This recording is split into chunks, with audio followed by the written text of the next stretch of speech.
మీరు రోజు బైబిల్ చదివాలైతే నేను పెట్టిన వాక్యం ఎక్కడుందో వెంటనే కనిపెట్టేస్తారు. కాబట్టి రోమరాష్ట్ర పత్రిక 8వ అధ్యాయము 34వ వాక్యాన్ని మనం చదువుకుందాం. శిక్ష విధించు వాడెవడు? చనిపోయిన క్రీస్తు యేసే. అంతేకాదు మృతులలో నుండి లేచినవాడును దేవుని కుడి పార్శ్వమున ఉన్నవాడును మన కొరకు విజ్ఞాపనము కూడా చేయువాడును ఆయనే. ఇక్కడ మనం చదువుతున్న వాక్యంలో మనిషికి శిక్ష విధించువాడు ఎవడు? చనిపోయిన క్రీస్తు యేసే.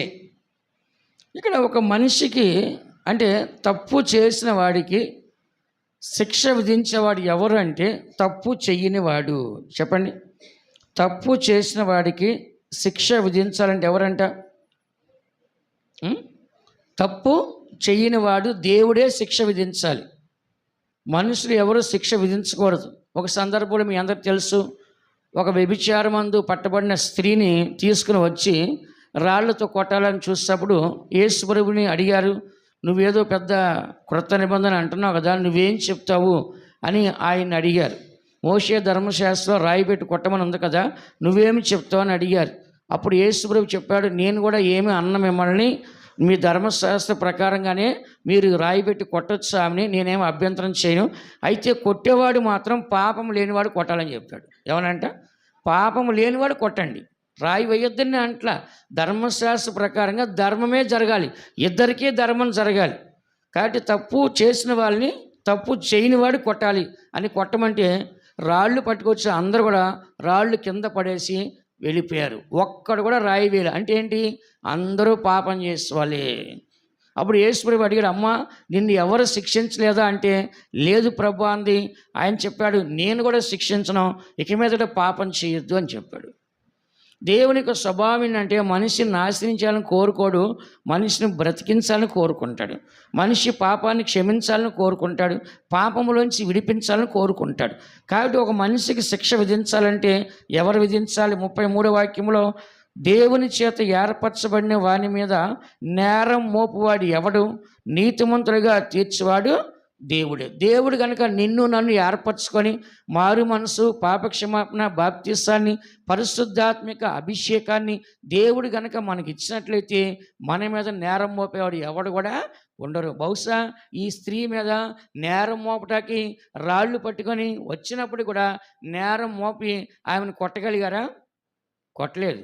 కారణం ఏంటంటే దేవుడు ఆమెని నీతిమంతురాలుగా మార్చాలని దేవుడు కోరుకున్నాడు. జక్కయ్య అతనుడు ఘోరైన పాపి, అందరూ అతను చాలా అసగించుకుంటున్నారు. కానీ యేసుప్రభు వెళ్ళి, నేడు నీ ఇంటికి రక్షణ వచ్చింది, నీ ఇంటికా నేను ఉండాలన్నాడు. అంతే, అతని జీవితం మారిపోయింది.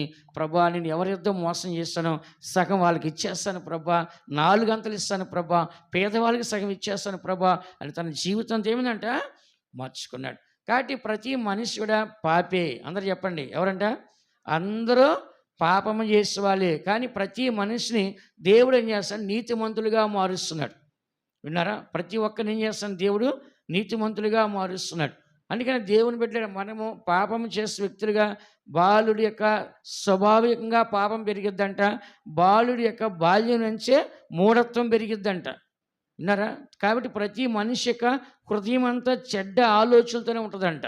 అయితే వీటన్నిటిలోంచి దేవుడు మనల్ని ఏం చేస్తాడంట? తప్పిస్తూ ఉన్నాడు. సాతాను ఏం చేస్తాయి? తప్పు చేస్తే ప్రతి ఒక్కరి మీద దీవారాత్రులు నేరం మోపిద్ది. కానీ దేవుడు ఏమంటున్నాడు? వాడిని నేను క్షమించాను కదా, నువ్వెవరు నేరం మోపటానికి? అతను నా బిడ్డని దేవుడు మన పక్షాన్ని జ్ఞాపనం చేస్తున్నాడు. ఉదాహరణగా మీ అందరూ తెలుసు కదా, మోషే మీద సాతాను నేరం మోపింది. దేవుడు ఏమన్నాడు? దేవుడు మోషేని క్షమించాడు అని దేవదూతలు చెప్పి మోషేని తీసుకుని వెళ్ళారు. అలాగే యెహోషువ అనే వ్యక్తి కూడా సాతాను కుడి పక్కన కనబడుతుంది. ఎక్కడ కనబడుతుందంట? చదవండి అమ్మ, జకర్యా గ్రంథం 3వ అధ్యాయం. జకర్యా గ్రంథం 3వ అధ్యాయం 2వ వాక్యం చదవండి. సాతాను యెహోవా నిన్ను గద్దించును, యెరూషలేమును కోరుకను యెహోవా నిన్ను గద్దించును, ఇతడు అగ్నిలో నుండి తీసిన కొరవి వలనే ఉన్నాడు కదా అని యెహోవా దూత సాతానుతో అనెను. ఇక్కడ చదవండి, మొదటి వాక్యం చదవండి. సారీ, మరి యెహోవా దూత ఎదుట ప్రధాన యాజకుడైన యెహోషువ నిలువబడుటయు, సాతాను ఫిర్యాది అయి అతని కుడి పార్శ్వమున నిలువబడుటయు అతడు నాకు కనుపరచెను. ఇక్కడ చూడండి, ఫస్ట్ మనం చదివిన వాక్యం ఏమో యేసు ప్రభు దేవుని కుడి పార్శ్వండి పాపుల కొరకు విజ్ఞాపన చేస్తున్నాడు. వింటున్నారా? యేసు ప్రభు దేవుని కుడి పార్శ్వం నుండి పాపుల కొరకు విజ్ఞాపన చేస్తాడు. కానీ ఇక్కడ యెహోషువ కుడి పార్శ్వాన్ని ఎవరున్నారండి? సాతాను ఉందమ్మా. బైబిల్ సరిగ్గా చూడండి. సరిత చేస్తే ఎట్లా చదివా? కరెక్ట్గా చదివావా? ఆమె దేవదూత ఉందంటుంది. ఇక్కడ చూడండి 3వ అధ్యాయం 1వ వాక్యంలో సాతాను ఫిర్యాది అయి అతని కుడి పార్శ్వం నిలువబడి ఉండుట అతడు నాకు కనుపరచెను. ఎవరున్నారండి అక్కడ? సాతాను. పోయిన వారంకి ముందు వారం చెప్పాను. ఇస్కారియోతు యూదా కుడి పార్శ్వన సాతాను ఉండునుగాక అని చదివాం. ఎక్కడంట? వాని కుడి పార్శ్వమున, వాడి కుడి పక్కన సాతాను ఉండునుగాక అని చదివాం. పాపము చేసేవారు కుడి పక్కన దేవుడు ఉంటాడా, సాతాను ఉంటుందా? చెప్పండి అందరూ. నా క్వశ్చన్కి ఆన్సర్ ఇవ్వండి మీరు. కాబట్టి ఇస్కారియోతు యూదా దేవుణ్ణి అప్పగించాడు కాబట్టి వాడి కుడి పక్కన సాతాను ఉండునుగాక అని మనం చదివిన్నాం. ఇక్కడ మనం చదువుతున్నాం ఈ యొక్క ప్రధాన యాజకుడిన ఎవరంట? ప్రధాన యాజకుడైన యెహోషువ నిలవబడుటయు సాతాను ఫిర్యాది అయి, అంటే నేరం మోపడ కంప్లైంట్ చేయడానికి వచ్చింది. ఏం చేయడానికి వచ్చిందంట? కంప్లైంట్ చేయడానికి, ఫిర్యాదు చేయడానికి అతన్ని కుడిపార్శ్వం నిలబడిందంట. చూసారా? సాతాను ఎప్పుడు కూడా మన కుడిపార్శ్వం ఉంది అంటే దాని అర్థం ఏంటి? మనము పరిశుద్ధంగా లేము. సాతాను క్రియలు ఉంటేనే సాతాను మన కుడి పక్క నుండి ప్రభా వీడు సాతాను పనులు చేస్తున్నాడు, ఇదిగో ఇన్ని తప్పులు చేస్తాడని దేవుని దగ్గర నేరం మోపి మన పక్కన ఎవరుంటారంట? సాతాను ఉంటుంది. కాబట్టి మన కుడి పక్కన సాతాను ఉండాలా, దేవుడు ఉండాలా? ఎంతోమందిని కుడి పక్కన సాతాను నుండి ఏలుబడి చేస్తుంది. వాళ్ళకి సిగరెట్ అలవాటు, సారా అలవాటు, అక్రమ సంధ అలవాటు, దొంగతనం చేసే అబద్ధం అలవాటు, బూతు మాట్లాడే అలవాటు, అబద్ధాడే అలవాటు, ఏదో ఒక సంబంధం ఉంటుంది. దానివల్ల సాతాను ఏం చేస్తాడంటే ఇతను నా పనులే చేస్తాడు కాబట్టి, ఇతను పాపమే చేస్తాడు కాబట్టి దేవుడు ఇతని దగ్గర ఉండే అర్హత ఇతనికి లేదు కాబట్టి ఇతను కుడిపార్శ్వం నేను ఉంటాను. దేవుడికి ఏం చేస్తాడంట? ప్రతి ఒక్కటి కూడా ఎవరు నేరం మోపుతున్నారు చెప్పండి? ఇప్పుడు 2 వ్యక్తులు ఉన్నారు. ఒకరు తప్పు చేసేటప్పుడు ఇంకోళ్ళు వాళ్ళు నిలదీసి వాళ్ళని అల్లరి చేసి అవమానపరచాల్సిన సమస్యలా. అందరికంటే ముందు సైతానే పోయి దేవుడు చెప్పిద్ది. ఎవరు చెప్తారంట? అందరికంటే ముందు సాతానే పోయి ఏం చేస్తాడంట? దేవుడికే చెప్పిద్ది. అందుకని ఇక్కడ మనం చదువుతున్నాం, మన కుడి పార్శ్వాన సాతాను ఉంది అంటే మనలో ఏదో ఒక లోపం ఉందని అర్థం. విన్నారా? ఏ లోపము లేకుండా కుడి పార్శ్వమున సాతాను ఉండదు. బైబిల్ తేటగా చెప్తుంది. అందుకని దినాన్న యేసు ప్రభు ఆయన తండ్రి తన చెయ్యి వదలగానే వెంటనే తెలిసిపోయింది. అలాగే మనం కూడా దేవునితో ఉన్నామా లేదా, దేవునితో ఉండి ఇవన్నీ మనకి ఎందుకు సంభవిస్తాయి? యెఫ్తా అడిగాడు, యెహోవా నీకు తోడు ఎండును గాక అంటే, ఎందుకయ్యా ఆ డైలాగులన్నీ? దేవుడు తోడుగా ఉంటే మాకు ఈ గతి ఎందుకు పట్టుద్ది? ఈ శత్రులు ఎందుకు మమ్మల్ని నాశనం చేస్తారన్నాడు. అప్పుడు దేవుడు చెప్పాడు, ఇశ్రాయేలు ప్రజలు నన్ను ఆరాధించలేదు, నాకు నమ్మకంగా లేరు, అందుకే అప్పగించాను. సరే నేను నీకు ఒక ఛాన్స్ ఇస్తున్నా, పో మిద్యానీయుల చేతిలో ఇశ్రాయేలు విడిపించంటే యెఫ్తా పోయి ఏం చేశాడు? యుద్ధం చేసి గెలుచుకొని వచ్చాడు. కాబట్టి సాతాను మన కుడి పక్కన ఉంది, మన అపజయం పొందుతున్నామంటే మనలో ఏదో సాతాను కార్యాలు ఉన్నాయని అర్థం. అందుకని మనం ఏం చేయాలంటే సాతాను క్రియలు ఏదైనా ఉంటే దాన్ని ఏం చేయాలంటే మనము విడిచిపెట్టాలి. చెప్పండి అందరూ. ఏం చేయాలంట? విడిచిపెట్టాలి. సాతాను కార్యం మనం విడిచిపెట్టకపోతే మన కుడి పార్శ్వాన దేవుడు ఉంటాడా, సాతాను ఉంటుందా? బైబిల్ వాక్యం ఆధారం చేసి మీకు చెప్తాను నేను. బైబిల్ ఆధారం లేకుండా ఎప్పుడు చెప్పను.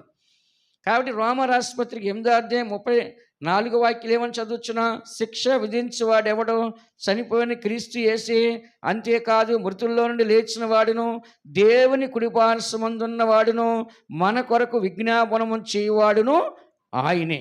కాబట్టి దేవుని కుడి పార్శ్వం నుండి ఆయన ఏం చేస్తాడంటే మన కోసము విజ్ఞాపన చేస్తున్నాడు. కాబట్టి మనం కూడా ఎక్కడ ఉండాలి చెప్పండి? దేవుని కుడి పార్శ్వం ఉండాలి. ఇశ్రాయేలు ప్రజలు పాపం చేసేటప్పుడు విగ్రహాన్ని తయారు చేసుకున్న దూడను తయారు చేసుకున్నప్పుడు మోషే ఏం చేస్తాడంటే యెహోవా పక్షం వారిని ఇటుపక్క రండిరా అన్నాడు. అప్పుడు ఏం చేస్తారు? కొంతమంది ఇటుపక్క వస్తే మీరు అందరూ పోయి పాపం చేసే వాళ్ళు చంపండిరా అన్నాడు. వాళ్ళందరినీ ఏం చేస్తారంట? చంపేస్తారు. కాబట్టి మనం ఎవరి పక్షాన ఉండాలి చెప్పండి? దేవుని పక్షాన ఉండాలి. ఎవరి పక్షాన? దేవుడు మన పక్షం ఉండగా మనకు విరోధి ఎవడని ఇక్కడ రాస్తుంది కదా. కాబట్టి దేవుడు మన పక్షం ఉండగా మనకు విరోధి ఎవడు? 31వ వాక్యం రాస్తుంది. అందుకని మన పక్షాన సాతాను ఉండాలా, దేవుడు ఉండాలా? మీరే క్లారిటీగా చెప్పండి. దేవుడు ఉండాలా, సాతాను ఉండాలా? సాతాను ఉండాలా, దేవుడు ఉండాలా? పర్లేదు అయితే కొంచెం హీట్ ఎక్కిన బళ్ళన్నీ. సరే అయితే కానీ మన పక్షాన ఎప్పుడు కూడా ఎవరున్నారంట? దేవుడు. దేవుడు 31 వాక్యంలో దేవుడు మన పక్షం ఉండగా మనకు విరోధి ఎవడు? ఎన్నో సందర్భాల్లో మాకు ఆలోచిస్తున్నారు శత్రులు, వీళ్ళు వచ్చారు శత్రువుని భయపడుతున్నాం. కానీ దేవుడు నీ పక్కన నువ్వు భయపడాల్సిన అవసరము లేదు. ఎంతమంది శత్రువుని రాని దండెత్తి 10,000 మంది నా పైకి వచ్చినా నేను భయపడను. దేవుడు నా కుడి పార్శ్వన ధైర్యంగా చెప్తున్నాడు. అందుకని మనకి ఎంతమంది వచ్చినా, ఎన్ని రకాలుగా వచ్చినా, ఎన్ని వైపుల నుంచి బైబిల్ ఏముంటుంది? నీ శత్రులు ఒక త్రోవలో వస్తే 7 త్రోవల్లో పారిపోతారంట. ఎన్ని త్రోవలంట? ఒక త్రోవలో వస్తే 7 త్రోవల్లో పారిపోతాడు. కాబట్టి దేవుడు మన శత్రుల్ని చెదరగొట్టగలిగే దేవుడు. అందుకని ఈ దినాన్ని ఈ వాక్యం మనకి ధైర్యాన్ని ఇస్తుందా, భయాన్ని ఇస్తుందా? ప్రతి వారం వచ్చి మీరు వాక్యం ధైర్యంగా ఉన్నారా, భయపడుతున్నారా? కొంతమంది ఏమో నరకాన్ని చెప్తున్నారంటే వాళ్ళు భయపడిపోతున్నారు. ఇంకొంతమంది దెయ్యాల గురించి చెప్తుంటే భయపడుతున్నారు.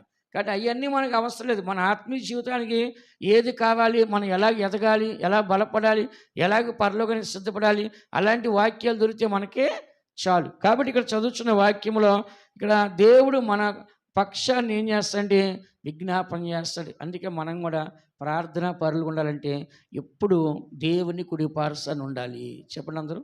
మనం ప్రార్థనా పరులు ఉండాలి. అందరి కోసం కూడా మనం ప్రార్థన చేయాలంటే దేవుని కుడి పార్శ్వన మనము ఉండాలి. దేవుని కుడి పార్శ్వన మనం ఉంటే దేవుడు మనకి సపోర్ట్. బైబిల్ ఏం చెప్తుంది? నీ శత్రుల్ని పాదపీఠంగా మార్చేవాడికి నువ్వు వచ్చి నా రైట్ సైడ్ కూర్చో అన్నాడు దేవుడు. పోయిన వారు విన్నారు వాక్యం. కాబట్టి దేవుడు మనకు సపోర్ట్గా ఉంటున్నాడు. దేవుడు మన పక్షం ఉంటే మనకు విరోధంగా ఎవడ లెగలేడు. ఎందుకని? మన పక్కన ఎవరు కనబడుతున్నారు? చెప్పండి, ఎవరు కనబడుతుందంట? దేవుడు. దేవుని చూసి ఎవరైనా ముందుకు వస్తాడా? దేవుడిని ఎవరైనా జయించగలడా? చెప్పండి, ఉన్నారు ఎవరైనా జయించేవాళ్ళు? ఎవరు లేరు. అందుకని దేవునికి సన్నిధిలో ప్రతిదానికి భయపడే వారికి చెప్తున్న ఈ వాక్యం ఆధారం పెట్టుకోండి. ఈ వాక్యాన్ని ఎప్పుడు ధ్యానించండి. నాకు ఎవరు లేరు, నాకు ఏది లేదు అని ఎప్పుడు అనుకోవద్దు. దేవుడు నీతో ఉన్నాడు. నిన్ను సృష్టించిన వాడు నిన్ను విడవాడు ఎడబాడు. అందుకని ప్రతి విషయంలో నాకు ఎవరు లేరు అనుకోవద్దండి. దేవుడు నీతో ఉన్నాడని ఎప్పుడు అనుకుంటేనే దేవుని యొక్క ధైర్యం నీకు వస్తుంది. తప్పు చేస్తావంటే నువ్వే అనుకో కుడి పక్కన సాతాను ఉందని. తప్పు చేసిన ఏమనుకోవాలి? కుడి పక్కన సాతాను ఉంది అనుకోవాలి. తప్పు చేయనప్పుడు కుడి పక్కన ఎవరున్నారంట? అప్పుడు మనం తప్పు చేసేప్పుడు వెంటనే ఏం చేయాలి? మనము కరెక్షన్ చేసుకోవాలి, దాన్ని సరి చేసుకోవాలి. అయ్యో నేను తప్పు చేస్తాను, గౌకున మాట అనేసాను, లేకుంటే తిట్టేస్తాను, ఏదో కిరు చేస్తాను, ఏదో మోసం చేసి వెంటనే ఏం చేయాలి? దాన్ని సరి చేసుకొని మళ్ళీ ఎవరి వైపు రావాలి? మనము దేవుని వైపు రావాలి. దేవుడు ఎవరి వైపు రావాలి? మన వైపుకు రావాలి. విన్నారా? దేవుడు మన పక్షాన ఎప్పుడు మన కుడి పార్శ్వన ఉంటే కనుక మనకి ఎలాంటి ఇబ్బంది లేదు. యేసు ప్రభు పరలోకానికి వెళ్ళి మౌనంగా ఉన్నాడా? దేవుని కుడి పార్శ్వం కూర్చొని ఏం చేస్తంట? ప్రభా, వీళ్ళందరూ నా రక్తంతో కొన్నాను ప్రభా, వీళ్ళందరూ కొరకు నా ప్రాణాన్ని దారబోసాను ప్రభా, వీళ్ళందరి పాపాలను క్షమించాను ప్రభా, సాతాను నుంచి విడిపించి వచ్చాను, వ్యాధి నుంచి విడిపించి వచ్చా, మరణం నుంచి విడిపించి వచ్చా, చెడు వ్యసనాల నుంచి విడిపించి వచ్చా, వీళ్ళందరూ పరలోకానికి రావాలి ప్రభా అని తండ్రికి ఏం చేస్తాడు? ఆయన ప్రార్థన చేస్తూ ఉన్నాడు. ఇంకో దగ్గర రాయిస్తుంది బైబిల్లో, ఇంత గొప్ప సాక్షి సమూహం మనల్ని ఆవరించినందున. అంటే ఎవరో మనకంటే ముందుగా వెళ్ళిన అనేక మంది పరిశుద్ధులంట మనం చూస్తున్నారంట పరలోకం నుంచి. మేము పాత నిబంధనలోనే మంచిగా జీవించి పరలోకానికి వచ్చాం కదా, అప్పుడు మాకు పరిశుద్ధాత్మ లేదు, మాకు ధర్మశాస్త్రం లేదు, మాకు సంఘము లేదు, అప్పుడు మాకు ఏమి లేనప్పుడు మేము ఎంత మంచి జీవితం చేసి ఇక్కడికి వచ్చాం కదా, అప్పుడు వీళ్ళందరూ కూడా ఎలా జీవిస్తున్నారు, ఎలా వస్తారని చెప్పేసి ఇలా చూస్తూ ఉన్నారంట. ఎవరో మనకు ముందుగా వెళ్ళిన పరిశుద్ధులు అందరూ మన కొరకు వెయిటింగ్లో ఉన్నారంట. దావీదు చూస్తాడంట, మోషే చూస్తాడంట, యేసేపు అందరూ మనం చూస్తాడంట ఎలాగ పరిగెత్తుతున్నారని. అందుకే పౌలు చెప్పాడు, విశ్వాసాన్ని కర్తయు దాన్ని కొనసాగించిన యేసు వైపు చూసి ఓపికతో మనం పరిగెత్తాలి. ఎక్కడికి? మనకంటే ముందుగా వెళ్ళిపోయిన ఆ పరిశుద్ధుల దగ్గరికి. కాబట్టి మనం వెనక్కి తిరిగి చూడొద్దు, వెనకున్న వాడిని చూడొద్దు. పోయిన వారిని చెప్పాను, వెనకున్న వాడిని ఏం చేయాలట? మర్చిపోవాలి. యేసేపు ఏమని పేరు పెట్టాడు? తన కొడుకు ఏమని పెట్టాడు? మర్చిపోవాలని చెప్పేసి. మనిషి అంటే ఏంటంట? మర్చిపోట. కాబట్టి కొన్ని విషయాలు మనం మర్చిపోవాల్సి ఏం చేయాలంట? మర్చిపోవాలి. గుర్తుపెట్టుకోవాల్సి ఏం చేయాలంట? గుర్తుపెట్టుకోవాలి. అందుకే చదువుతున్న వాక్యంలో దేవుడు ఎలా ఉన్నాడంటే విజ్ఞాపన చేయుచున్నాడు. ఏం చేస్తాను చెప్పండి? యేసు ప్రభు మౌనంగా ఉన్నాడా? ప్రార్థన చేస్తున్నాడా? మనం కూడా ఏం చేయాలి? మౌనంగా ఉండాలా? ప్రార్థన చేయాలా? దేవుని కుడి పార్శ్వం నుండి మనం చేయాల్సిన పని ఏంటి? ప్రార్థన చేయాలి. ఈ దినాల్లో సాతాను నీ దగ్గరికి వచ్చిందంటే నువ్వు దేవుని దగ్గర లేవు, నీ దగ్గర ప్రార్థన లేదని అర్థం. నీ దగ్గర ప్రార్థన ఉంది, నువ్వు దేవుడితో అంటే సాతాను దగ్గరికి వస్తుందా? దేవుడు మన పక్షం ఉండగా మన దగ్గరికి సాతాను వస్తుందా? రాడు. అందుకే దినాల్లో చాలామందిని చూస్తాం, పొద్దులేసి బైబిల్ చదివేది లేదు, ప్రార్థన చేసేది లేదు, పాటలు పాడేది లేదు, దేవుడు చేసే మేలు ఉపకారాలకి స్తోత్రాలు చెప్పేది లేదు. ఉదయాన్నే లేచి ఏం చేయాలి? కొన్ని కార్యాలు స్తోత్రాలు చెప్పాలి, ఆ తర్వాత ప్రార్థన చేయాలి, బైబిల్ చదవాలి. అప్పుడే మన ప్రయాణాన్ని కొనసాగించాలి. చాలామందికి ఏం లేదంట, ప్రార్థన లేదు. కానీ బైబిల్ ఏమంటుంది? దేవుని యొక్క వాక్యం అనేది మనకున్నప్పుడు అది ఎక్కడికి వెళ్ళినా మనకేం చేస్తంట? సహాయం చేస్తంట. ఆ వాక్యం ఎప్పుడైనా చదివారా మీరు అందరూ కూడా? 2 స్థలాల్లో ఉంది. ద్వితీయోపదేశకాండంలో ఉంది. ఆ వాక్యం మనకి ఏం చేస్తుంది చూడండి. ద్వితీయోపదేశకాండము 6వ అధ్యాయము, ద్వితీయోపదేశకాండము 6వ అధ్యాయము 6 వాక్యం కింద చదవండి త్వరగా. నేడు నేను నీకు ఆజ్ఞాపించి ఈ మాటలు నీ హృదయములో ఉండవలెను. ఎక్కడుండాలండి? దేవుని యొక్క వాక్యములు ఎక్కడుండాలి? హృదయములో ఉండాలి. నీవు నీ కుమారులకు వాటిని అభ్యసింపచేసి, నీ పిల్లలకి ఏం చేయాలంట? రోజు నేర్పించాలి. వాక్యాన్ని ఏం చేయాలంట? నేర్పించాలి, అభ్యాసం చేయాలి. తర్వాత నీ ఇంట కూర్చుండినప్పుడును, నీ ఇంట్లో కూర్చున్నప్పుడు, త్రోవను నడుచునప్పుడును, త్రోవలో ప్రయాణం చేసినప్పుడు, పండుకున్నప్పుడు, లేచినప్పుడు వాటిని గూర్చి మాట్లాడవలెను. దేని గురించి మాట్లాడాలండి? వాక్యాన్ని గురించి. చెప్పండి. ఆ అమ్మ అలా చేసింది, ఈ అమ్మ ఇలా చేసింది, ఆయన ఇలా చేశాడు, ఆయన ఇలా చేశాడు, ఇవన్నీ మనకొద్దు. ఎవరు ఎట్టపోతే మనకెందుకు? మనము దేవునితో ఉన్నామా లేదనేది మనకి కావాలి. నేను వాక్య ఆధారంతో మీకు చెప్తాను. కింద చదవమా. సూచనగా వాటిని నీ చేతికి కట్టుకొనవలెను, అవి నీ కన్నుల నడుమ బాసికము వలె ఉండవలెను. చూసారా? చేతి కట్టుకోవాలంట, కన్నులకు ఉండాలంట. అంటే దేవుని పెట్టిన మనము వాక్యాన్ని ఎప్పుడు కూడా ఏం చేయాలంట? మనము సమృద్ధి కలిగి ఉండాలి. చాలామందికి ఏం లేదంట, వాక్యం అనేది వాళ్ళకి తోడుగా ఉండటం లేదు. అందుకని మన అందరం కూడా ఏం చేయాలంటే ఈ వాక్యాన్ని ఎప్పుడు మన దగ్గర ఉండటానికి, దాన్ని కాపాడుకోవడానికి మనం ఏం చేయాలంటే ప్రయాసపడాలి. అందుకని ప్రతి దేవుని బిడ్డ గుర్తించాల్సి అంటే ఉదయాన్నే లేచి బైబిల్ చదవండి, ప్రార్థన చేయండి, పాటలు పాడండి, దేవుని స్తుతించండి. అప్పుడు దేవునికి ఎలా ఉంటారంటే మీరు మహిమకరంగా కనపడతారు. మరొక స్థలంలో కూడా యేసు ప్రభువుని గురించిన మరొక వాక్యాన్ని మనం చదువుకున్నట్లయితే మరి హెబ్రీయులు రాసిన పత్రిక మరి 1వ అధ్యాయం 4వ వాక్యాన్ని చూద్దాం. హెబ్రీయులు రాసిన పత్రిక 1వ అధ్యాయం 4వ వాక్యం.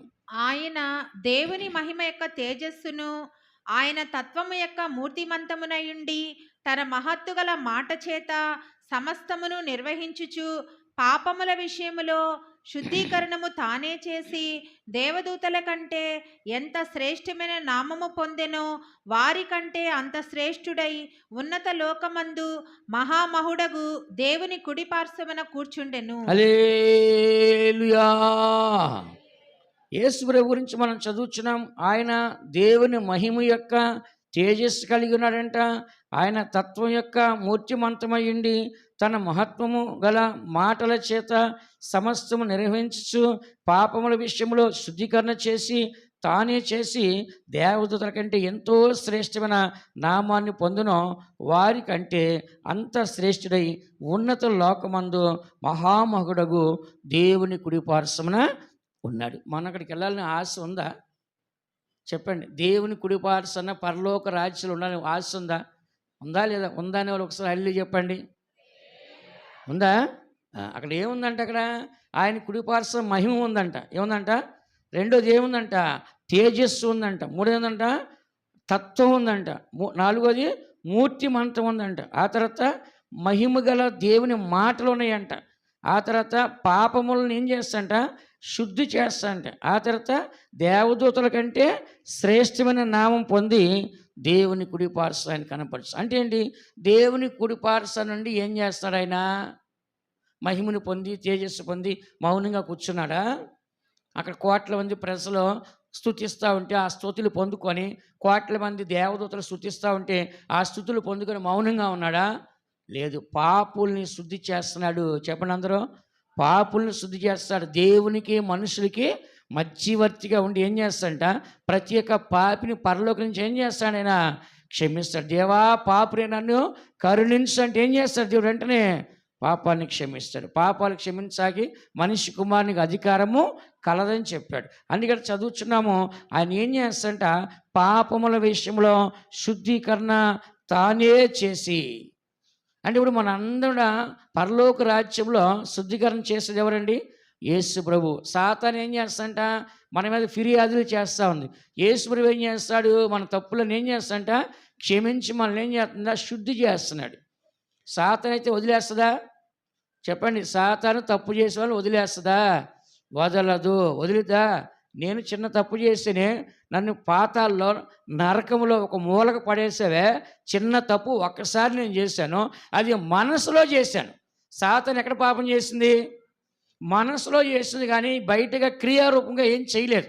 నరహత్య, వ్యభిచారం, ఇంకోటి చేయలేదు. మనసులో దేవుని కంటే ఉన్నతంగా వెళ్ళిపోవాలనుకుంది. దేవుడు వెంటనే తీసి కింద పడేశాడు. కానీ సాతాను ఏమన్నా, నేను చిన్న తప్పు చేస్తేనే నన్ను నరకానికి పంపించదా? వీళ్ళందరూ రోజుకి ఇన్ని తప్పులు చేస్తారు కదా, వీళ్ళని ఎందుకు పంపించవు? ఏమంట, వీళ్ళని ఎందుకు పంపించవు అని మనం చేసిన వితిన్ సెకండ్, ప్రతి సెకండ్ మనం చేసే ప్రతీది కంప్లైంట్ ఎక్కడికి పోద్దంట? పరలోకానికి పోద్ది. ఎక్కడ పోద్దంట? దేవుడు అది మంచి ఏదో చెడేదో చూసి దయను మనకు క్షమాపణ కలిగిస్తున్నాడు. అదే యేసు ప్రభు కనుక దేవుని కుడిపార్శ్వం లేకుండా ఆయన మనకు క్షమాపణ ఇవ్వకపోతే, పాపం చేసి ప్రతి వాడిని మనుషులే రాళ్ళు పెట్టుకొని చంపేయచ్చు ధర్మశాస్త్ర ప్రకారంగా. ధర్మశాస్త్ర ప్రకారంగా దేవుడి దాకా అవసరం, పాపం చేసిన మనుషులే రాళ్ళు పెట్టి కొట్టి ఏం చేయాలంట, చంపేయచ్చు. కానీ దేవుడు అలా కాకుండా దేవునికి ఉగ్రతను ఆపి ఆయన మధ్యలో నుంచొని మన పాపాల వరకు ఆయన ప్రాణం పెట్టి మన పాపాలుగా ఆయన శిక్ష వేసుకొని సిలువలో మరణించాడు. కాబట్టి మన అందరి పాపాలు క్షమించి మనల్ని శుద్ధి చేసి పరలోకానికి ఏం చేస్తాడంట, తీసుకెళ్తున్నాడు. హెబ్రీ రాసిన పత్రిక 7వ అధ్యాయం 25 వాక్యంలో మీకు అక్కడ చక్కగా రాస్తుంది. హెబ్రీ 7:25 చూడండి. ఈయన తన ద్వారా దేవుని యొద్దకు వచ్చివారి పక్షమున విజ్ఞాపనము చేయుటకు నిరంతరము జీవించుచున్నాడు కనుక. యేసు ప్రభువును మనం చూస్తున్నాము. ఈయన తన ద్వారా, ఎవరి ద్వారా అంట? యేసు ప్రభు ద్వారానే పరలోకానికి వెళ్ళాలి. యోహానులో చెప్పాడు కదా 14వ అధ్యాయంలో, నేనే మార్గము, సత్యము, జీవము, మార్గము, నా ద్వారా తప్పితే తండ్రి ఎదుగు ఎవడు రాడు. అంటే నేనే మీడియేటర్ని, నేను లేకుండా ఎవరు అక్కడ రావడానికి వీలు కానే కాదు. కాబట్టి ఇక్కడ ఏమని చదువుతున్నాం, ఆయన తన ద్వారా దేవుని ఎదుగు వచ్చి వారి పక్షమున విజ్ఞాపనము చేయుటకు నిరంతరము జీవించున్నాడు కనుక వారిని సంపూర్ణంగా రక్షించకు శక్తిమంతుడై ఉన్నాడు.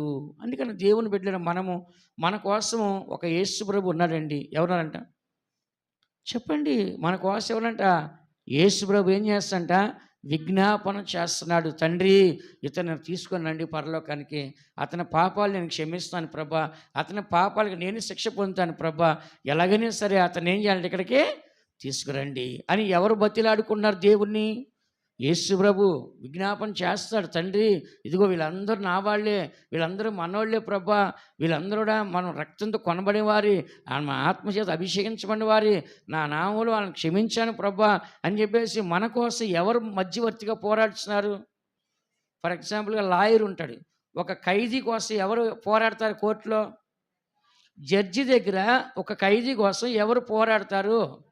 లాయర్ పోరాడతాడు. అయ్యా యువర్ ఆనర్, మా క్లయింట్ మంచివాడు, అలాగ చేయలేదు, ఇలాగ చేయలేని చెప్పి ఏం చేస్తాడు మధ్యలో అండి? అవతల లాయర్ ఏం చేస్తాడు, కాదయ్యా పలానా తప్పు చేసి ప్రూఫ్లు అంటే ఈయనేం చేస్తాడు, ఇంకోటి ప్రూఫ్ తీసుకోవాలి, అలా చేయలేదయ్యా మావాడు. ఎంతవరకు ఏమనుకుంటాడు, మనవాడిని రక్షించాలి, తప్పించాలి, ఆ కేసులోంచి సేవ్ చేయాలని మన కోసం ఏం చేస్తాడు, పోరాడుతూ ఉంటాడు. అదే యేసు ప్రభు చేసాడా, మధ్యవర్తిగా ఉండి దేవుని దగ్గర ఏం చేస్తారంట చెప్పండి, విజ్ఞాపన చేస్తాడు, రిక్వెస్ట్ చేస్తాడు, బ్రతిమలాడుకుంటున్నాడు. ఏంటి అయ్యా ఎలాగైనా సరే మనిషి ఏం చేయాలి, తప్పించండి. అందుకని మనం తప్పు చేసేటప్పుడు ఎవరికి ప్రార్థన చేయాలి? ప్రభువా నన్ను క్షమించనని ఎవరికి ప్రార్థన చేయాలి?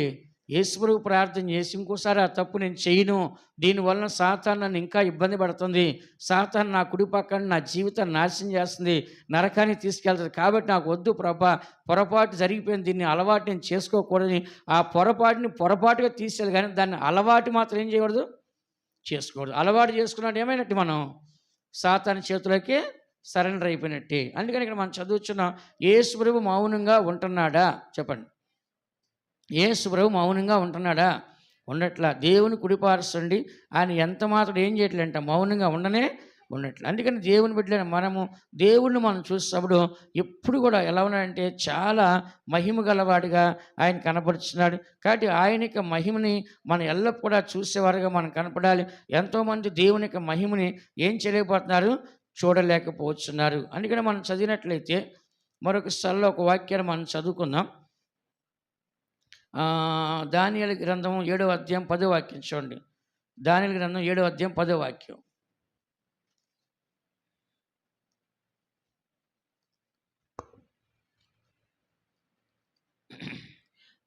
అగ్ని వంటి ప్రవాహము ఆయన యొద్ద నుండి ప్రవహించుచుండెను. వేవేల కొలది ఆయనకు పరిచారకులుండిరి. కోట్ల కొలది మనుషులు ఆయన ఎదుట నిలిచిరి. తీర్పు తీర్చుటకై గ్రంథములు తెరవబడెను. అప్పుడు నేను చాలు. ఇక్కడ మనం చదువుతున్న వాక్యంలో పరలోక రాజ్యంలో మనం చూసినట్లయితే ఇక్కడ తండ్రి కనబడుచున్నాడు. తండ్రి అయిన దేవుడు 9వ వాక్యాలు ఏమని రాస్తుంది? ఇక సింహాసనంలో వేయుట చూచితిని, మహావృద్ధుడు కూర్చుండెను. ఆయన వస్త్రం హిమవలె ధవళముగాను, ఆయన తల వెంట్రుకలు శుద్ధమైన గొర్రె బొచ్చు వలె తెల్లగాను ఉండెను. ఆయన సింహాసనం అగ్ని జ్వాల వలె మండుచుండెను. దాని చక్రములు అగ్ని వలె ఉండెను. అగ్ని వంటి ప్రవాహము ఆయన యొద్ద నుండి ప్రవహించుండెను. వేవేల కొలది ఆయనకు పరిచారకులుండ్రి.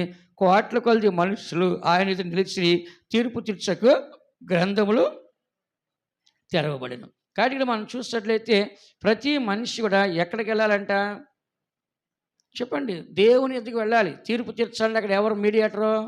యేసు ప్రభు. కొత్త నిబంధనలో మనం చదువుతున్నాం మనిషి కుమారుడు అని. మనిషి కుమారుడు అనే మాట పాత నిబంధనలో ఉంది. చదవండి, ఇక్కడ 13వ వాక్యం చదవండి. రాత్రి కలిగిన దర్శనములను నేను ఇంకా చూచుచుండగా ఆకాశ మేఘారుడై మనిషి కుమారుని పోలిన ఒకడు వచ్చి ఆ మహావృద్ధుడగు వాని సన్నిధిని ప్రవేశించి ఆయన సముఖమునకు తేబడెను. ఎవరండి? యేసు ప్రభు. ఎవరంట? మనిషి కుమారుడు అంటే ఎవరు? యేసు ప్రభు. దేవుడే మనిషి కుమారుడిగా ఈ లోకానికి వచ్చాడు. ఈ యేసు ప్రభు అక్కడ ఉన్నాడు. ఈ జడ్జిమెంట్ చేయడానికి అన్నిట్లు కూడా ఎవరు చూసుకున్నారు? అన్ని విషయాలు యేసు ప్రభు. చెప్పండి అందరూ, యేసు ప్రభు. అందుకని దేవుని బిడ్డలైన మనము ఈ సత్యాన్ని చదువుచున్న పరలోక రాజ్యం అంతా కూడా ఎవరి కంట్రోల్లో ఉంది? ఎవరి కంట్రోల్లో ఉంది? యేసు ప్రభు కంట్రోల్లో ఉంది. చెప్పండి అందరూ, ఎవరి కంట్రోల్ అంట? యేసు ప్రభు కంట్రోల్లో ఉంది. అందుకనే మన అందరం కూడా లాస్ట్లో ప్రేయర్ ముగించినప్పుడు యేసు నామములో అడుగుచున్నాము తండ్రి. అడిగేది తండ్రిని, కానీ సైన్ ఎవరిది కావాలి? అక్కడ యేసు కావాలి. ఎవరికంట? యేసు నామములో అడుగుచున్నాము తండ్రి. సైన్ ఎవరు చేయాలి? యేసు ప్రభు నామములో మనం సైన్ చేయాలి. కానీ దాన్ని ఓకే ఎవరు చేయాలి? యేసు ప్రభు చేయాలి. ఎవరు చేయాలంట? తండ్రి వీళ్ళు అడిగింది ఓకే అని ఆయన ఆమెనంటేనే తండ్రి ఓకే అంటాడు. కుమారుడు కనుక సైన్ చేయకుండా ఓకే అని అనకుండా ఉంటే తండ్రి ఓకే అంటాడా? అనడు. తండ్రి కుమారుడు చెప్పిందే వింటాడు. ఎవరు చెప్పింది వింటాడు? తండ్రి ఎవరు చెప్పింది వింటాడు? కుమారుడైన యేసు చెప్పిందే వింటాడు. అందుకే చదువుతున్న వాక్యంలో ఏమని మనం చదువుతున్న దేవుని బిడ్డగా మన అందరం కూడా ఇక్కడ మనిషి కుమారుడిగా యేసుక్రీస్తు ఉన్నట్లుగా మనం చూస్తున్నాం. అందుకని ప్రతి మనిషి కూడా ఈ లోకంలో దేవుని కుడిపార్శ్వం ఉంటాకి ఇష్టపడాలి. చెప్పండి అందరూ, దేవుని యొక్క కుడి పార్శ్వం ఉంటాకి ఏం చేయాలంటే మనము ఇష్టపడాలి, కానీ ఎడమ పార్శ్వం ఉంటాం ఇష్టపడకూడదు. దేవుని దగ్గర కోట్ల మంది దేవదూతలు, కోట్ల మంది మనుషులు ఆయన దగ్గర కనబడుస్తారు. కాబట్టి అక్కడ యేసు ప్రభు ఉన్నట్లుగా మనం చదువుతున్నాం. మరొక స్థలంలో మనం చూసినట్లయితే మత్తయి సువార్త 26వ అధ్యాయం 64వ వాక్యం చదవండి. మత్తయి సువార్త 26వ అధ్యాయం 64వ వాక్యం. ఇది మొదలుకొని మనుష్య కుమారుడు సర్వశక్తిని కుడిపార్శ్వమున కూర్చుండుటయు ఆకాశ మేఘారుడై వచ్చుటయు మీరు చూతురని చెప్పగా, ఇక్కడ మనం చూసినట్లయితే యేసు ప్రభు ముందుగానే చెప్తున్నాడు. ఏమని చెప్తున్నాడంట? యేసు ప్రభు ఆయన్ని పట్టుకున్న తర్వాత మనుషులతో ఆయన ఒక మాట చెప్పాడు. ఏమని చెప్పాడు ఆయన? ఇది మొదలుకొని మనుష్య కుమారుడు సర్వశక్తిని కుడిపార్శ్వన కూర్చుని ఇండుట ఆకాశ మేఘరుడై వచ్చుట మీరు చూస్తారు. అంటే ఇప్పుడు నేను భూమి మీద ఉన్నాను, కానీ ఇప్పుడు మరలా నేను పరలోకానికి వెళ్తున్నాను, దేవుని కుడిపార్శ్వన ఉంటాను. నేను మరలా వస్తాను మీ కొరకు. ఎలా వస్తానంట? నేను మరలా వస్తా అంటున్నాడు. కాబట్టి దేవుడు మరలా వస్తానని ముందుగానే చెప్పాడు. ఎక్కడున్నప్పుడు? భూమి మీద ఉన్నప్పుడే, నేను ఇక్కడ భూమి మీద ఉన్నాను, ఇప్పుడు తండ్రి కుడిపార్శ్వం సర్వశక్తిని కుడిపార్శ్వం నేను వెళ్తున్నాను, సర్వశక్తి కుడిపార్శ్వం ఉంటాను, తర్వాత నేను మరలా వస్తాను. మేఘాలుడు ఆయన వచ్చున్నాడు, ప్రతి నేత్రం ఆయన్ని చూచును. కాబట్టి ఒక దినం అనేది ఉంది, మేఘాల మీద ఆయన వచ్చినప్పుడు ప్రతి నేత్రాన్ని ఏం చేస్తాడంట? చూస్తాడు. అందుకని దేవుని బిడ్డలారా, మనము యేసు ప్రభు కన్ఫామ్గా చెప్తున్నాడు, నేను సర్వశక్తి గల దేవుని కుడిపార్శ్వన ఉన్నానని. కాబట్టి మనం కూడా ఈ దినాన్న బతికినప్పుడుగా పరలోకంలో మనకి కన్ఫామ్ అవ్వాలి. ఒక ట్రైన్ ఏం చేయాలి? ఫస్ట్ బుక్ చేసుకుంటే ట్రైన్ కన్ఫామ్ అవ్వాలి. కన్ఫామ్ అవ్వకపోతే మనం ఏం చేస్తాం? సీట్ రాదు, పండుకోలేము, మనం ప్రయాణం చేయలేం. కన్ఫామ్ అయితేనే మనకంటూ ఉంటుంది. అలాగే యేసు ప్రభు బెర్త్ కన్ఫామ్ చేసుకోలేదా పరలోకంలో? ముందుగానే ఏం చేస్తుంట? కన్ఫర్మ్. ఎందుకని చేస్తాడు ఆయన? ఎందుకని అలా చెప్పగలడు? ధైర్యంగా చెప్పండి. ఆయన మంచి మనస్సు ఉంది, మంచి హృదయం ఉంది, మంచి ఆత్మ ఉంది, మంచి శరీరం ఉంది, మంచి స్వభావం ఉంది, మంచి ఆలోచన ఉంది, మంచి క్రియలు ఉన్నాయి, మంచి ప్రవక్త ఉంది. కాబట్టి ఆయన కన్ఫామ్గా నేను పరలోకానికి వెళ్తాను ధైర్యంగా చెప్తున్నాడు. కాబట్టి ఆయన మంచివాడు కాబట్టి నేను ధైర్యంగా వెళ్ళి దేవుని సర్వశక్తిని కుడిపార్శ్వన, సర్వశక్తిని నీడను విశ్రమించిన వాడే, చెప్పండి, సర్వశక్తిని నీడను విశ్రమించిన వాడే గొప్పవాడు. కాబట్టి అందరూ కూడా ఆయన శక్తి నీడకి వెళ్ళి కూర్చోవడం అందరూ సాధ్యం కాదు. మహోన్నతిని సాటి నివసించేవాడు ధన్యుడు. కాబట్టి అక్కడికి వెళ్ళి ఉండడం అంత ఈజీ కాదు. కానీ యేసుడు డైరెక్ట్ చెప్తున్నాడు, నేను వెళ్తాను, తండ్రి కుడిపార్శ్వం నాకే అంటున్నాడు. కానీ ఒక దగ్గర ఒక వ్యక్తులు వచ్చి అడిగారు యేసు ప్రభుని, ఏమని? అయ్యా, నీ కుడి పక్కన ఒకడిని, నీ ఎడం పక్కన ఒకడిని మమ్మల్ని పెట్టుకొని అడిగారు. ఆయన చెప్పాడు, తండ్రి చేత ఎవరికి అనుగ్రహించబడితే వాళ్ళకే వస్తుంది, కానీ అది నా చేతిలో లేదు. కానీ యేసు ప్రభు మాత్రం ఏమన్నాడు? నేను కన్ఫామ్గా అక్కడ ఉంటానంటున్నాడు. ఎక్కడ? తండ్రి యొక్క కుడి పార్శ్వం నేను కన్ఫామ్గా ఉంటాను అని ఆయన కన్ఫామ్గా చెప్తున్నాడు. అందుకే దినాన్న మనం పరలోకంలో ఉన్నామా లేదనేది మనం కన్ఫామ్గా చెప్పాలా చెప్పలేమా? చెప్పండి, కన్ఫామ్గా చెప్పాలి. ఒకసారి ఒక పాస్టర్ అడిగాడంట, మీరు ఎవరు పరలోకానికి వెళ్తారు అని అడిగాడంట. ఒకడు లేచి, పాస్టర్ నువ్వు పోతావా అని అడిగాడంట. ఏమనంట? పాస్టర్ నువ్వు పోతావా అని అడిగాడంట. నేను పోతే పోతానంట. నీకే గ్యారెంటీ లేదు, పోతే పోతా అన్నాడు. మేము ఎక్కడ పోతాము? ఎప్పుడు సేవ చేస్తాడు, నువ్వే వెళ్ళకపోతే మేము ఎలాగ వెళ్తాం లోకంలో? లేదు నాయన, నేను అనే అహం, నేను అనే గర్వం, నేననే అహంకారం నాలోంచి పోతే నేను పోతా అని చెప్పాడు ఆయన. ఏం చెప్పాడంట? నేను అనే అహంకారము, నేను అనే గర్వము నాలోంచి ఎప్పుడైతే పోద్దో, సైతాన్ ఏం చేసింది? నేను ఆయన కంటే మేఘాలు ఎత్తుగా వెళ్ళిపోతాను, నేను సభాపరత కూర్చుంటా, నేను ఆయనతో సమానంగా చేసుకుంటా, నేను నక్షత్రం ఎక్కిపోతా. ఇంగ్లీష్లో ఐ అని రాస్తుంది. సైతాన్ ఏముందంటే నేను అనుకుంది, అంటే వెంటనే కింద పడేస్తాడు. అందుకే ఆ పాస్ చెప్పాడు, నేను అనే అహంకారము గర్వము నాలోంచి పోతే నేను పరలోకానికే వెళ్తాను చెప్పి. కాబట్టి మనం వెళ్తామా వెళ్ళమా? ప్రతిరోజు మనం టెస్ట్ చేసుకోవాలి, మనం ఎలాగున్నాము. ఈరోజు ప్రభు రాకడ వస్తే ఎత్తబడతామా, హఠాత్తుగా మనకు మరణం వస్తే చచ్చిపోతే పరలోకం వెళ్తామా అనేది ప్రతిరోజు కూడా మనల్ని ఎవరు కరెక్షన్ చేయాలి? చెప్పండి అమ్మా. పొద్దున లేచి ఎక్కడికి పోతారు? అద్దం దగ్గరికి పోతారు. ముఖం ఉబ్బిందా లేదా, లిప్టిక్స్ ఎలాగున్నాయి, ఐ ఎలా ఉంది, ముఖం ఎలాగుంది, జుట్టు ఎలాగుంది, ఏం చేస్తారు? పొద్దున్న లేచి వెళ్తారా వెళ్ళరా అద్దం దగ్గరికి? కొంతమందికి చిన్న అద్దం చాలదంట, పైనుంచి కింద దాకా కావాలంట. ఏం చేస్తారు చూసుకొని? ఏమన్నా అందాల పోటీకి వెళ్తారా? లేదా ర్యాంప్ వాక క్యాట్ వాక దానికి పోతారో తెలియదు. కాబట్టి ఈ దినాల్లో ప్రతి మనిషి ముఖాన్ని చూసుకున్నాడు, జుట్టు చూసుకున్నాడు, వేషాన్ని చూసుకున్నాడు, కానీ ఏం చూసుకోవట్లే?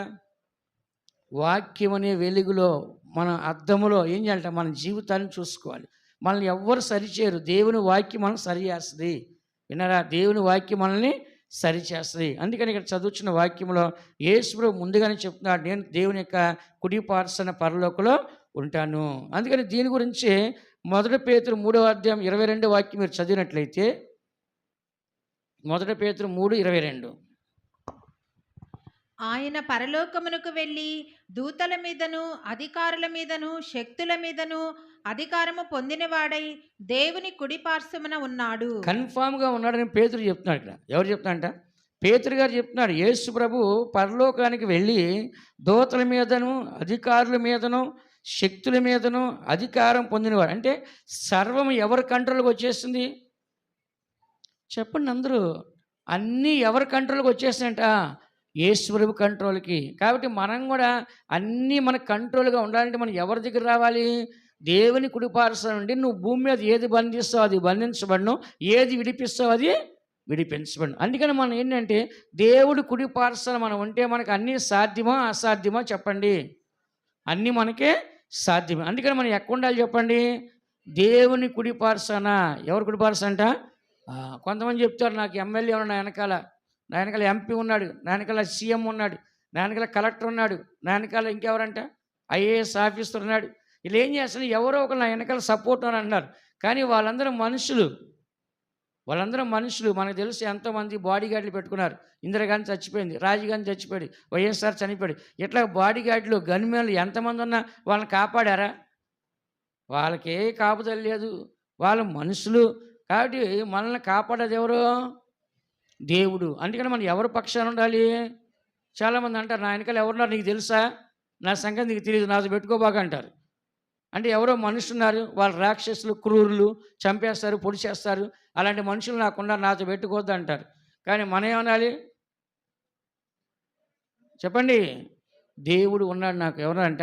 నా పక్షాన ఉన్నవాడు. ఎలీషా ఏం చెప్పాడు పనివాడితో? మన పక్షం ఉన్నవారు వాళ్ళకంటే అధికులు. అంటే వాళ్ళకంటే ఎక్కువైన వారు మన పక్షం ఉన్నారు. కాబట్టి మనం ఏం తక్కువ కాదు, భయపడ మాకు. వాళ్ళకు సైన్యం వచ్చారు, కానీ అంతకంటే ఎక్కువే మన దగ్గర ఉందండి. కాబట్టి దేవుని నమ్ముకుంటే మన పక్షాన దేవుడు ఎప్పుడు కూడా సెక్యూరిటీ అనేది ఉంటుందా ఉండదా చెప్పండి? బాడీ గార్డ్ ఉంటాడు ఉండరా? ఎప్పుడు కూడా ఏం చేస్తాడు? దేవుడు మన పక్షాన ఉంటాడు. కాబట్టి దేవుని యొక్క వాక్యాన్ని మనం చదువుతున్నాం. దేవుడు మన పక్షాన ఎప్పుడు ఉంటాడు. కాబట్టి దేవుడు ఉన్నాడనే విశ్వాసంతో నమ్మకంతో కనపడాలి. యేసు ప్రభు తండ్రి కుడిపార్శ్వాన వెళ్ళి మన కొరకు ఏం చేస్తాడంటే విజ్ఞాపనం చేస్తాడు.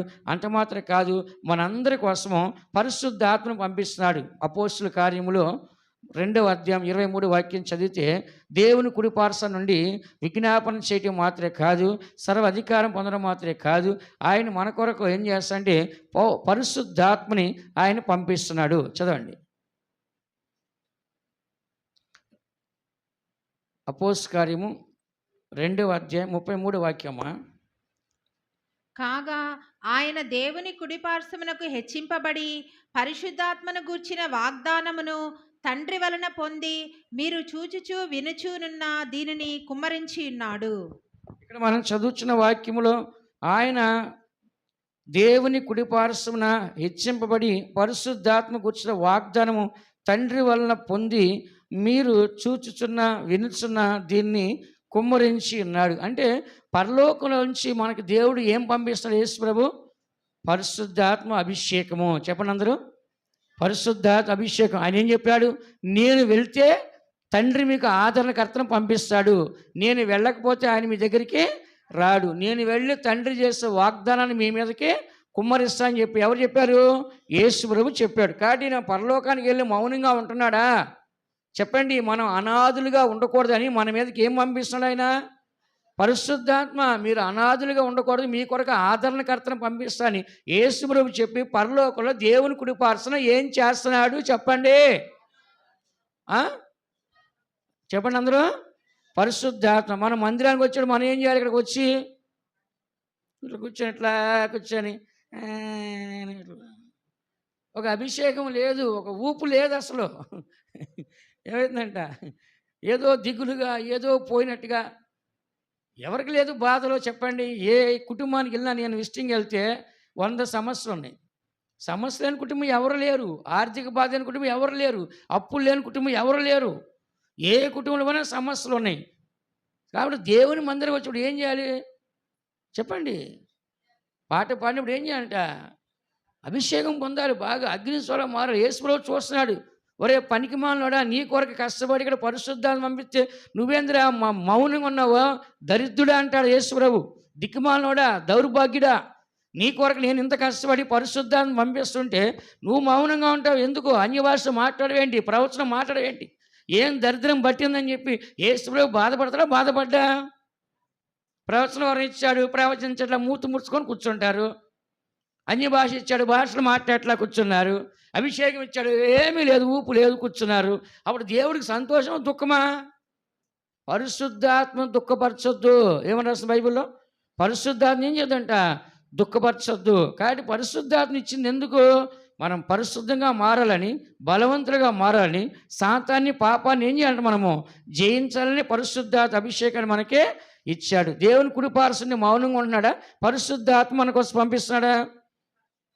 పరిశుద్ధాత్మ మన కోసము పంపిస్తాడు. అందుకనే దేవుని కుడిపార్శ్వన పరలోకం అంతా ఉంది. ఆ పరలోకంలో యేసుప్రభువు ఉన్నాడు. ఆ యేసుప్రభువు కంట్రోల్లో సమస్తము ఆయన చేతికి అప్పగించాడు. మరి మొదటి రాజులు రాసిన గ్రంథము 19వ అధ్యాయం 22వ వాక్యం చూడండి. మొదటి రాజుల గ్రంథం 19వ అధ్యాయం 22వ వాక్యం చదవండి. మొదటి రాజులు 19:21. అందుకతడు అతనిని విడిచి వెళ్ళి కాడి ఎడ్లను తీసి వధించి. సారీ అమ్మా,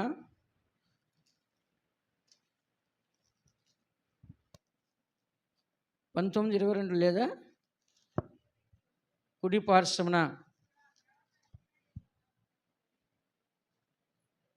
2వ రాజులు చూడండి.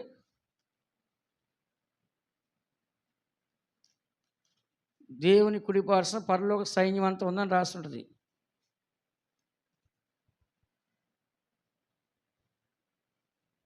దేవుని కుడి పార్శ్వన పరలోక సైన్యం.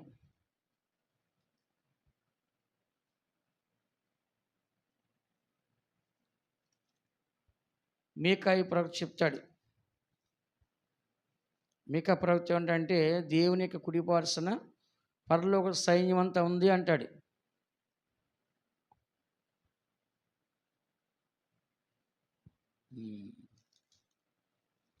కాబట్టి దేవుని యొక్క కుడి పార్శ్వన పరలోక సైన్యం మొత్తం కనబడుతుంది. ఇంకా అక్కడ ఎవరు కూడా ఉండడానికి అధికారం లేదు. అక్కడ యేసుప్రభువు మాత్రమే ఉన్నాడు. ఆ కుడి పార్శ్వన చదవండి. మొదటి రాజు 22:19. సారీ, 19:22 చెప్పాను, మీకు తప్పు. 22:19 చదువమ్మా. మొదటి రాజు 22:19. మీకాయ ఇట్లనెను, యెహోవా సెలవిచ్చిన మాట ఆలకించుము. యెహోవా ఆసీనుడయుండగా పరలోక సైన్యమంతయు ఆయన కుడి పార్శ్వమునను ఎడమ పార్శ్వమునను నిలిచినుట నేను చూచితిని. పరలోక సైన్యం అంతా ఆయన కుడి పార్శ్వన ఆయన ఎడమ పార్శ్వన ఉందంట. పరలోకం అంతా ఎక్కడుందంట? దేవుని కుడి పార్శ్వన ఎడమ పార్శ్వన. కాబట్టి మనం కూడా ఎలా ఉండాలంట? పరలోకం ఉండాలి మన పక్కన. ఏముండాలంట? మన దగ్గరికి వచ్చి ఎవరు మాట్లాడినప్పుడు ఏం కనపడాలి? మన మాటల్లో పరలోకం కనపడాలి. విన్నారా? కుడి పక్కకు చూసినా ఎడమ పక్క చూసి ఏం కనపడాలంట? పరలోకం కనపడాలి. కాబట్టి మనము దేవుని కుడి పార్శ్వన పరలోకం ఎలాగుందో అలాగే మన పక్కన ఎప్పుడు కూడా పరలోకం ఉండాలి. ఏముండాలంట చెప్పండి? కుడి పక్కన ఎడమ పక్కన ఎవరుండాలంట? దేవదూతలు ఉండాలి. దేవదూతలు ఎప్పుడు ఉండాలి. పరలోక సంతోషం, పరలోక ఆనందము ఎప్పుడు ఏంటంట?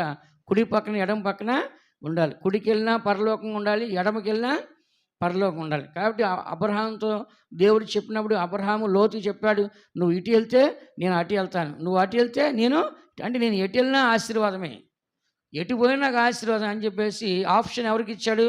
లోతుకి ఇచ్చాడు. అప్పుడు లోతు ఏం చేశాడు? సొదొమ గొమొర్రాలు చాలా బాగున్నాయని చెప్పి వెళ్ళాడు. ఆ దేశం అంతా నాశనమైంది. తర్వాత అతను కూడా తన పిల్లలతో పాపం చేసేవాడికి అతను కనపడుచున్నాడు. అందుకని దేవుని బిడ్డలైన మనము దేవుని యొక్క సన్నిధిలో ఈ సత్యాన్ని మనం చదువుతున్నాం. ప్రతి ఒక్కరు గుర్తించాల్సింటే దేవుని యొక్క కుడి పార్శ్వన ఏముందంట? పరలోక సైన్యం ఉంది. అందుకని హెబ్రీ రాసిన పత్రిక 12వ అధ్యాయం 2వ వాక్యం మీరు చదివితే, హెబ్రీ 12:2,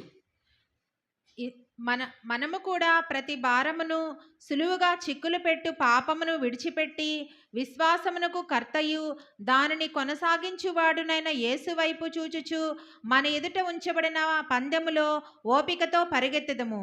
ఆయన తన ఎదుట ఉంచబడిన ఆనందము కొరకై అవమానమును నిర్లక్ష్యపెట్టి సిలువను సహించి దేవుని సింహాసనము యొక్క కుడి పార్శ్వమున ఆసీనుడై ఉన్నాడు. హల్లెలూయా.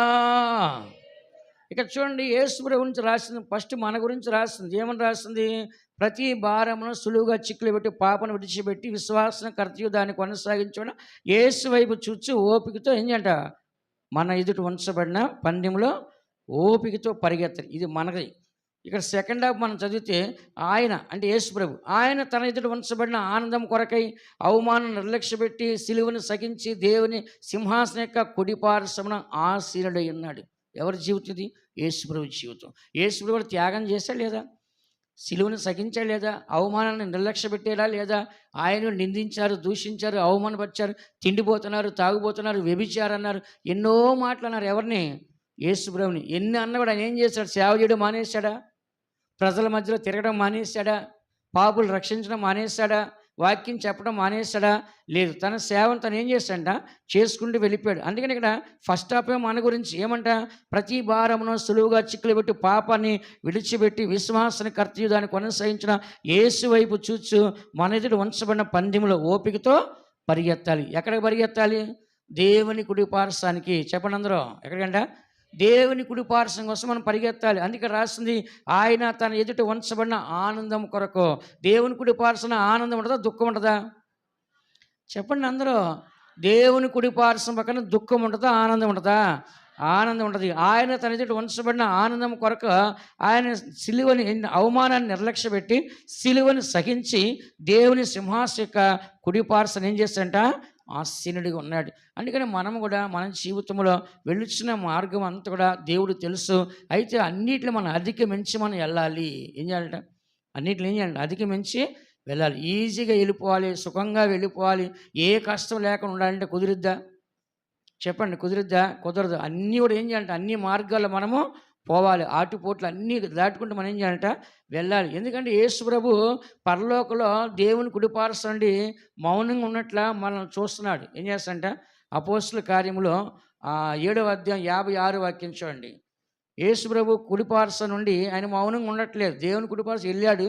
వెళ్ళిన తర్వాత మన కోసం చూస్తున్నాడు. అపోస్తుల కార్యములు 7వ అధ్యాయము ఆకాశము తెరవబడుటయు 7వ అధ్యాయము 56 వాక్యం చదవండి. ఆకాశము తెరవబడుటయు మనుష్య కుమారుడు దేవుని కుడి పార్శ్వమందు నిలిచియుటయు చూచుచున్నానని చెప్పెను. ఇక్కడ యేసు ప్రభు పరలోకంలో ఉన్నాడు, దేవుని కుడి పార్శ్వం ఉన్నాడని చెప్పి ఎవరు చూస్తున్నారండి? స్టెఫన్. ఎవరంట? స్టెఫన్. స్టెఫన్ ఏం చేస్తారు ఆ సమయాన్న? చెప్పండి. రాళ్ళుతో కొట్టి చంపుతున్నారు. ఆయన ఏం పాపం చేశాడు? సువార్త ప్రకటిస్తున్నాడు. ఏం ప్రకటిస్తాడంట? యేసు నామములు ఏం చేస్తాడంట? సువార్తను ప్రకటిస్తున్నాడు. యేసు నామములో సువార్తను ప్రకటిస్తుంటే ఆయన ఏం చేస్తాడంట? రాళ్ళు పెట్టి కొట్టి చంపారు. చంపినప్పుడు ఆయన ఏం చేస్తాడు? చంపక ముందుగా ఆయన ఏం చేస్తాడంటే ఆకాశము తెరవబట్టి మనుష్య కుమారుడు దేవుని కుడి పార్శ్వమందు నిలిచినట్టు నేను చూస్తున్నాను. ఆకాశము తెరవబడిందంటే ఈయన కోసం. నా బిడ్డ, నువ్వు భయపడ మాకు, రాళ్ళు పెట్టుకుని చంపినా నువ్వు బాధపడ మాకు, ఇదిగో నేనున్నాను, ఇక్కడ కుడి పార్శ్వం ఉన్నానని చెప్పేసి బైబిల్ అన్ని స్థలాల్లో కుడి పార్శ్వం కూర్చున్నాడు అని రాస్తుంది. ఒక దగ్గర రెండు దగ్గర మాత్రం ఆసీనుడు అని రాస్తుంది. కానీ ఇక్కడ మాత్రం నిలబడ్డాడని రాస్తుంది. మళ్ళీ మార్చదమ్మా. అక్కడ నిలబడ్డాడు. స్టెఫన్ చంపుతుంటే మౌనంగా ఆయన కూర్చోడా? స్టాండ్ అయ్యాడు, పైకి లేచి ఉంచాడు. ఆయన మనుష్య కుమారుడు దేవుని కుడి పార్శ్వమందు నిలిచియుండుటయు చూచుచున్నానని చెప్పాను. నిలబడ్డాడంట. ఎందుకని? మనం చంపుతుంటే మౌనంగా ఉంటాడా? ఇప్పుడు ఒక మనిషి మామూలు మాట్లాడకుండా మనం కూర్చొని ఉంటాము. ఇద్దరు కొట్టుకుంటే మనం మౌనంగా ఉండగలమా? కూర్చొని టక్కన లేచి ఉంచుంటాం మన వెళ్ళి కదా. అలాగే యేసు ప్రభు ఏం చేస్తాడంటే అప్పటి వరకు తండ్రి కుడి పార్శ్వన సైలెంట్ కూర్చున్న వ్యక్తి అక్కడ స్టెఫన్ రాళ్ళతో కొడుచు చంపుతున్నప్పుడు స్టెఫన్ భయపడకుండా ఆకాశాన్ని తెరిచి ఆయన నేను ఉన్నాను అని చెప్పాడు. స్టెఫన్ సంతోషంగా, ప్రభా ఇది చాలు నాకు ప్రభా, నిన్ను చూశాను, పరలోకం చూశాను అని చెప్పి, తండ్రి ఈ నేరం వీళ్ళ మోపొద్దు ప్రభా, ఏంటి వీళ్ళందరినీ క్షమించి ప్రభా అని చెప్పి ఆయన అప్పగించినాడు. రాళ్ళతో కూడా చంపారు. ఆయన పరలోకానికి వెళ్ళిపోయాడు. అందుకని మరణం వచ్చినా కూడా దేవుడు మనతో ఉంటే సంతోషంగా ఉంటుందంట. ఎలా ఉంటుందంట? మరణం వచ్చినా కూడా దేవుడు మనం చూస్తూ ఉంటే ఏమైందంట? సంతోషంగా పరలోకం వెళ్ళిపోతాం. ఎందుకంటే ఒక దినాన్ని ఈ శరీరాన్ని విడిచిపెట్టాల్సిందే, ఒక దినాన్ని మనకు మరణం రావాల్సిందే, ప్రతి ఒక్కరూ మరణించాల్సిందే. కాబట్టి తప్పకుండా మనం ఏం చేయాలంటే దేవుణ్ణి చూడాలి. ఆకాశం తెరవబడింది, బైబిల్ 2 సార్లు రాస్తుంది. ఆకాశం ఎక్కడ తెరవబడింది? మొట్టమొదటిగా యేసు ప్రభు పరిశుద్ధాత అభిషేకం ఆకాశం చీల్చబడిందని రాస్తుంది.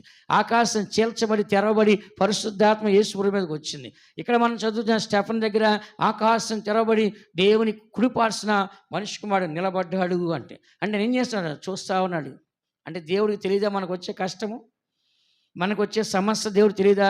మనకొచ్చే శత్రువులు చేసే కీడు దేవుడు తెలియదా? ప్రతి ఒక్కటి తెలుసు. అయితే మనం ఏం చేయాలంట? అన్ని మార్గాలు మనము పోవాలి. యేసు ప్రభువుని నమ్మినా శ్రమల్లో పోవాల్సిందే, నమ్మకపోయినా శ్రమలో పోవాల్సిందే. ప్రతి ఒక్కరికి శ్రమలు అనేది ఉండదు. అందుకని ఈజీగా అయిపోవాలి, ఏ కష్టం రాకూడదంటే అది కుదిరిద్దా? చెప్పండి. ఏ కష్టం రాకూడదంటే కుదిరిద్దా? కుదరదు. ఈ లోకం ఎంతో భయంకరంగా ఉంది, ఎంతో దుర్మార్గం ఉంది. రోజు రోజు కూడా వింటుంటే చెవులు పోతున్నాయి. అంత భయంకరమైన పరిస్థితులు ఏర్పడుతున్నాయి. అందుకని మనం కూడా దేవునికి సన్నిధిలో ఆయన యేసు ప్రభు ఎలాగో తండ్రి కుడిపారుస్తుంది మన కొరకు విజ్ఞాపన చేస్తూ, ఆయన మన కొరకు ఎన్ని మార్గాల్లో వెళ్ళి సంతోషంగా శ్రమల్లో వెళ్ళాడు. అలాగే శ్రమల్లో ఉన్నవారు కూడా ఆయన సహాయం చేసేవాడుగా ఆయన కనబరుస్తాడు. కాబట్టి ఆయన ఎప్పుడు కూడా ఎవరు కుడిపారుస్తాడంట? దేవుని యొక్క కుడిపార్సన. కాబట్టి మనం కూడా ధైర్యంగా ఉండాలంటే దేవుడు మన కుడిపార్సన అని చెప్పి ఎప్పుడు విశ్వసించాలి. చివరగా ఒక వాక్యం చదవండి, ముగిస్తాను. కీర్తన గ్రంథము 16వ అధ్యాయము 8వ వాక్యాన్ని చదవండి అమ్మా. కీర్తన గ్రంథము 16వ అధ్యాయము 8వ వాక్యాన్ని ఒకసారి చదువుకుందాం. సదాకాలము యెహోవా యందు నా గురి నిలుపుచున్నాను, ఆయన నా కుడి పార్శ్వమందు ఉన్నాడు కనుక నేను కదల్చబడను. హల్లెలూయా. ఇక్కడ మనం చదువుతున్నాం, సదాకాలము యెహోవా యందే నా గురి నిలుపుచున్నాను, ఆయన నా కుడి పార్శ్వమున ఉన్నాడు గనుక నేను భయపడను అని దావీదు చెప్తున్నాడు. దండెత్తి 10,000 మంది నా మీదకి వచ్చినా నేను భయపడను, పక్కన 1000 మంది పడినా, కుడి పక్కన 10,000 మంది కూలినా అపాయం నా ఎదుకే రాదు. ఆయనకి ధైర్యం ఏంటి? దేవుడు ఉన్నాడు. గొలియాతును చూసి 40 రాత్రుల పగల్లో ఇశ్రాయేలు ప్రజలు రాజులు అందరూ కూడా గొలియాతును చూసి భయపడుతుంటే ఈజీగా పోయాడు దావీదు. సైన్యములకు అధిపతికి యెహోవా నామములో నీ మీదకు వస్తా, యంత్రా నువ్వు సున్నతి లేనుడు అని చెప్పి ఒక్క ఒడిస్తో కొట్టేశాడు. దావీదు యొక్క ధైర్యం అంటే దేవుడు ఉన్నాడు. ఎవరంట? దేవుడు నాతో ఉన్నాడని చెప్పేసి దావీదుకి ఎక్కువ ధైర్యం. ఎవరికి భయపడ్డావు? దావీదు ఒక్క యుద్ధంలో ఓడిపోలా. అన్ని దేశాలు యుద్ధం చేశాడు, ఒక్క యుద్ధంలో దావీదు ఓడిపోలా. దావీదు గురించి చెప్పాడు, తన కొడుకు చెప్పాడు, నువ్వు మీ నాన్నని చంపాలనుకున్నావు అబ్షాలోము, మీ నాన్న ఎలుకబంటు పిల్లలు పోగొట్టుకుని రేగిన ఎలాగుంటుందో అలాంటిది, మీ నాన్న చూస్తే సింహపు గుండి సైతం గలవారు కూడా భయపడిపోతారు, జాగ్రత్త, వెళ్ళొద్దు మీ నాన్న దగ్గర చెప్పాడు. వాడు వినకుండా రెచ్చిపోయాడు, చచ్చాడు పోయి. ఎవరు? అబ్షాలోము. కాబట్టి దావీదుకున్న ధైర్యం ఏంటంటే, సింహంకున్న గుండి కలిగిన ఎంత బలము ఎంత ధైర్యం ఉన్నోడు కూడా దావీదుని చూస్తే భయపడిపోతాడంట. ఎందుకని? ఆయన కుడి పార్శ్వాన ఎవరంట? చెప్పండి అందరూ. దేవుడు ఉన్నాడు. ఎవరంట? దావీదు కుడి పార్శ్వానంట దేవుడు ఉన్నాడు. కాబట్టి నేను సదాకాలము నా గురి ఎవరు అంట? దేవుని నేను నమ్ముతాను, దేవుని నేను చూస్తాను, దేవుని విశ్వసిస్తాను. మనుషులందరూ ఉంటారు ఇవాళ, రేపు కనపడరు, మాయమైపోతారు. కానీ సదాకాలం దేవుని మీద గురి నిలుపుతా, దేవుని నేను చూస్తాను. అదే సమయాన్ని దేవుడు నా కుడి పార్శ్వనుడు కాబట్టి నేను కదల్చబడను. అందరి కంట్లు మూసుకొని దేవుని బిడ్డలైన మనందరం కూడా ఈ ఆదివారం మాసం చివరిలో ఈ వాగ్దానం వింటున్నాం మనం. నిజమే, దేవుడు కుడి పార్శ్వన యేసు ప్రభువు కనపడుచున్నాడు. ఆయన కుడి పార్శ్వం నుండి మన కొరకు విజ్ఞాపనం చేయించున్నాడు, మన పాపాలు క్షమిస్తున్నాడు, పరిశుద్ధాత్మ అభిషేకాన్ని మనకు అనుగ్రహిస్తున్నాడు. స్టెఫన్కి ఆయన ధైర్యపరుస్తున్నాడు. ముందున్న ఆనందం కొరకు నిందల్ని అవమానాన్ని నిర్లక్ష్య పెట్టి సిలువను సగించి దేవుని కుడి పార్శ్వానికి వెళ్ళిపోయినాడు మన కోసం. నిజమే, నీ కొరకు నా కొరకు ఆయన పరలోకలు కనబడుచున్నాడు. దేవుడు మన కుడి పార్శ్వానికి సదాకాలం మన ఆయన గురి నిలిపి ఆయనతో మనం జీవించాలి. దావీదుకి ఎదురులేని జీవితం, తిరుగులేని జీవితం, అపజయం లేని జీవితము దావీదు చేస్తున్నాడు. ఈ దినాల్లో వాక్యం ఇచ్చిన ప్రతి దేవుని బిడ్డ కూడా నీ హృదయంలో దేవుని యొక్క వాక్యాన్ని ఉంచు, నీ మనసులో దేవుని యొక్క వాక్యాన్ని ఉంచు. నీకు అదే ధైర్యము, అదే బలము, అదే జీవము, అదే పరలోక ఐశ్వర్యం. ఈ లోకములు ఏది శాస్త్రం కాదు, ఏది నీ వెంట రాదు, నిన్ను పరలోకానికి తీసుకెళ్ళదు. దేవుడు మాత్రం నిన్ను పరలోకి తీసుకెళ్తాడు. సాతాను నీ కుడి పక్కన ఉండకూడదు. దేవుడు మాత్రమే నీ కుడి పార్శ్వం నుండి నీ కొరకు విజ్ఞాపన చేసి పరలోకానికి నడిపించాలి. ఆ దినము కొరకు మన ఎదురు చుట్టకు దేవుడు మనకు సహాయించిన గాక, దేవుడు మనల్ని ఆశీర్వదించిన గాక. మనలను పిలిచిన ప్రభు యేసు నమ్మకస్తుడు, మనతోనే సదా నివసించును. మనలను పిలిచిన ప్రభు యేసు నమ్మకస్తుడు, మనతోనే సదా నివసించును. పరిశుద్ధ జీవితం ఎల్లప్పుడూ సాధ్యమే. ప్రభురాకలో మనం కృపచేత ఎత్తబడేదం. పరిశుద్ధ జీవితం ఎల్లప్పుడూ సాధ్యమే. ప్రభురాకలో మన కృపచేత ఎత్తబడేదం. దేవుడు మన పక్షమున ఉండగా మనకు విరోధి ఎవడు? దేవుడు మన పక్షమున ఉండగా మనకు విరోధి ఎవడు? సాధ్యమే యేసుని నామములో